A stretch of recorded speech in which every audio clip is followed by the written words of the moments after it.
What is up, Sideways fam? We're back again today with another DIY video for you guys. Just super simple, easy thing that a lot of people kind of don't know how to do or struggle with on these cars. This is a S14 Nissan 240SX. 95 to 98 will have the same exact style assembly. We're gonna be doing the fuel pump today. So I'm gonna go ahead and show you guys what's up and let's get right into it. Okay guys, so we're in the trunk right now. And first things first, what you're gonna do is you're gonna go ahead and remove these 4 bolts that are right here. I've already gone ahead and blasted those off for you so you're not stuck waiting, watching some super annoying stuff. So this comes off, then you'll see your fuel pump. It's literally right here. You gotta put your back seats down, pull your little paneling off, and you're good to go. There's 2 connectors right here on top, which you will unplug. Let me get that real fast for you guys. And then just for ease of dealing with it, you can actually just pull this through and then leave this out of the way. So let's go over this real quick. So everybody knows what's going on. You have your fuel sending unit right here with 4 wires in it. This is what controls your up and down and, you know, what you're going to see out of your sending unit. These 2 wires right here, which are, I believe it's black with yellow and a solid black wire. These are going to be your fuel pump wires. So the connector on this side is for your fuel pump. This is going to be for your leveling unit. Okay. So this is going to be your evap line right here. And these are going to be your feed and your return lines you have right here. So not too difficult. All you're going to have to do is get a pair of nose pliers or 45-degree pliers, whatever you have, and basically some screwdrivers to pull those off. So I'm going to go ahead and do that real quick. Give me 1 second. All right, guys, so all those have been loosened up. I figured it'd be kind of lame to have to put some music behind me taking everything apart. And you're going to get your nose pliers, and you're going to gently stick them behind them and remove the lines. You want to be really careful with this, though, guys, because it's plastic. So if you're too rough, you're going to break it, and then you're buying a whole nother fuel sending unit. These are not cheap or easy to find, and they do vary by year, so don't break this, guys. I'm gonna go ahead and slide those hoses off and then get into the next step real quick. All right, guys, so now comes the fun part that you're gonna all kind of probably trip out about how you do this. So what you're gonna do, hopefully my phone doesn't fall, you're gonna have to get a screwdriver, and on all these little ridges that you have here, you're gonna use a screwdriver to basically push the hanger assembly around. The first initial one, sometimes you have to hit it with like a screwdriver. Or with a screwdriver and a hammer, obviously. And it's just like, Mark IV Supras and a lot of other cars have this style fuel setup, so it's not abnormal. You'll just turn it, turn. Sometimes it's really hard to get off. This one was actually really easy. I'm assuming because it was a KA turbo car, it probably had a pump at one point in it, or has like a 255 or something of that sort in it as well. So now that we're out, the next step will be trying to get this hose out of the way so you guys can see better. All you do is just pull up on this. You'll see there's a bunch of stuff connected, okay? So these 2 connectors on the side right here, we're gonna have to leave in the tank. Actually, I believe it's just this one. The other one's for the actual fuel pump, but let me get it unplugged real quick if it's not seized. Okay, not seized. That can stay in the tank. I'm just gonna unplug both of them for now. So then you'll see this hose isn't wanting to come off, okay? It's okay if they fall inside, you're not gonna die, it's gonna come off pretty easy, okay? So inside of the tank, let me see if I can see. Yeah, you can, okay. So inside the tank, you will see that there is a, let me see if I can get the light changed. Little piece right here. Sorry guys, it's kind of hard to do it like this and show you guys what's going on. But basically that plastic piece on the firewall in there, which is gonna be like up towards the top up there, has a bunch of little slits in it. Let me see if I can get it with my phone in there a little bit easier. So there you go. The whole fuel pump assembly slides onto that bracket right there, okay? I know it's kind of hard for you guys to see. I'm doing the best I can. There you go. So there's a metal bracket right here. This metal bracket has to slide into that in order for the pump to go all the way down in the tank where it needs to go. That right there is your float unit, okay? So what we're gonna do right now is I'm gonna put the phone back up over here and pull the pump out of the tank. I'm gonna get my light out. Put this back up to get situated. So what we're gonna do is we're gonna go ahead, stick our hand inside, grab the top of the unit, pull up really freaking hard, okay? And as you come out, you're gonna see, hey, look, this piece right here that I just pulled out, this is what slides into the firewall, guys. You're gonna pull up, and there's your pump. So, looks like we had an AEM, some kind of AEM pump in here. So, we'll get that out right now, and then we'll go through the rest of it real quick. Not too hard, guys. All right, guys, so let's go ahead and go over this real quick. So here's your hanger assembly. There's your tube that basically gets fed fuel from your pump, where it clips on the firewall, goes back up into the hanger, drains out of here, feed goes in here. So obviously you got feed, return, evap, okay? So I unplugged this connector earlier, which like I told you guys I didn't need to do. This actually just goes directly to the fuel pump. So what I'm gonna do is I'm gonna go ahead and start wiring this up to the new pump, and we will get this done real quick. All right, guys, so we're gonna be installing right now a brand new TI Automotive Walbro 450. If all of you guys don't know part numbers for stuff, I can also tell you that, and also let you know that there's quite a big difference in a lot of stuff on the market with these pumps that are gonna be fake stuff. Just be careful that you're buying from somebody that you trust or buying from somebody that sells legit shit. So the part number on this pump is, as I said, F9000267.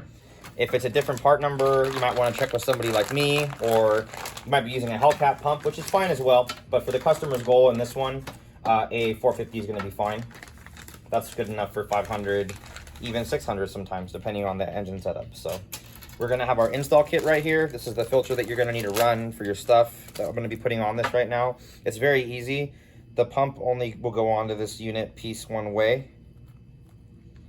And I just give it a little tap. And to make sure that it's seated.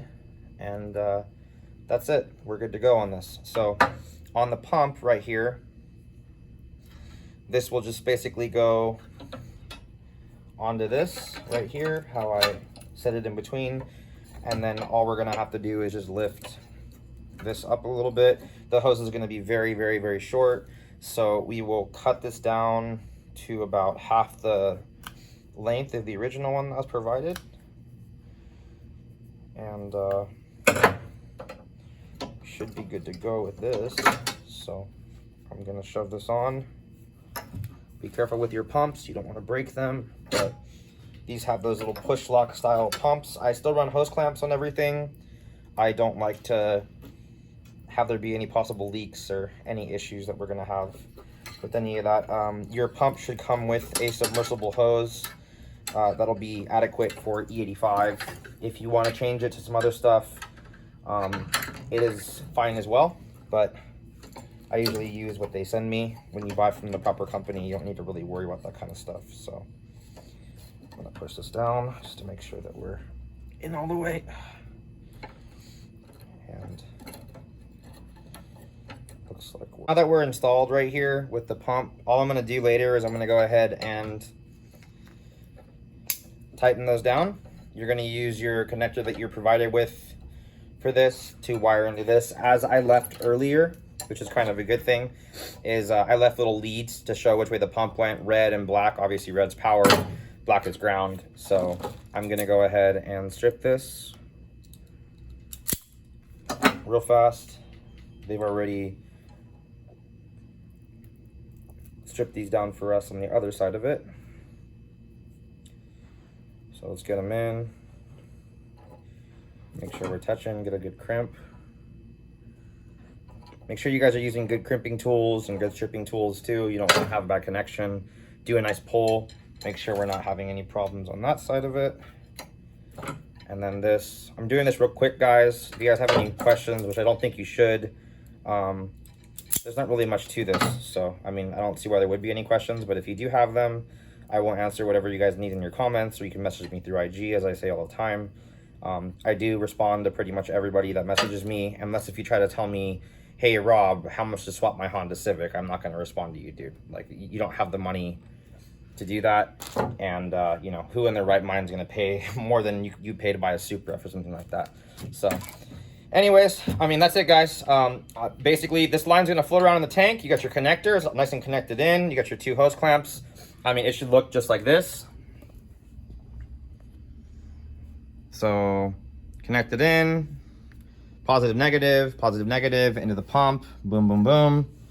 Tighten those down. Let's go put it back in the car. All right, guys, so what you're gonna be doing now is you're gonna get it down the hole again.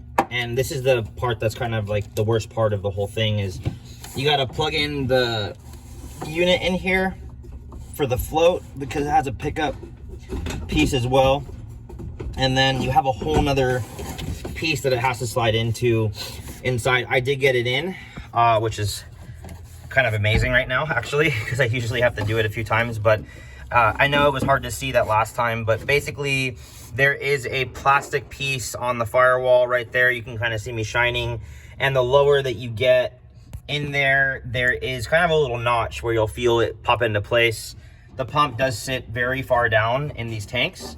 The tank's kind of almost like a little V.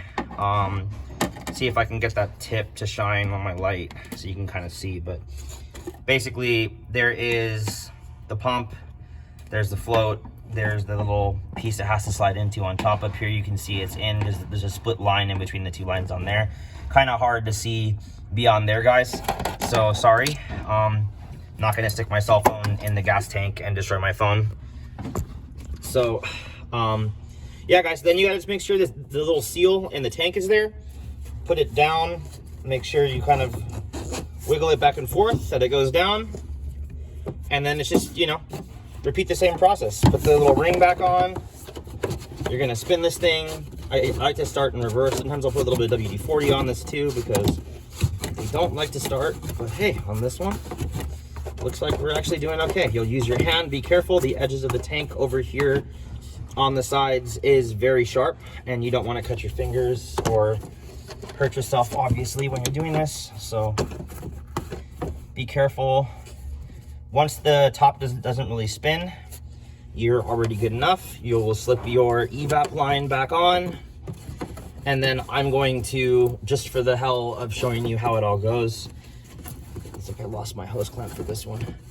I'm gonna have to be doing some other stuff with these lines anyways, but basically just pop them back on. You just tighten them back down and plug it back in, and we'll be done, guys. That's it. So all right, guys, so we are done. This is gonna pretty much conclude the video on installing a fuel pump into S14. It'd be the same process for a Walbro 255, Walbro 340 or AEM 340, Dutchworks 400, Walbro 450, Walbro 525. Like, it's all gonna be the same process to do it. If you haven't already been watching the video on the two brother twin S14s is out right now. You'll be able to watch that of pretty much a lot of the build process of this one and that car coming back in to make some more power. So thanks for watching, guys. If you want to see any other videos of DIY stuff, just let me know.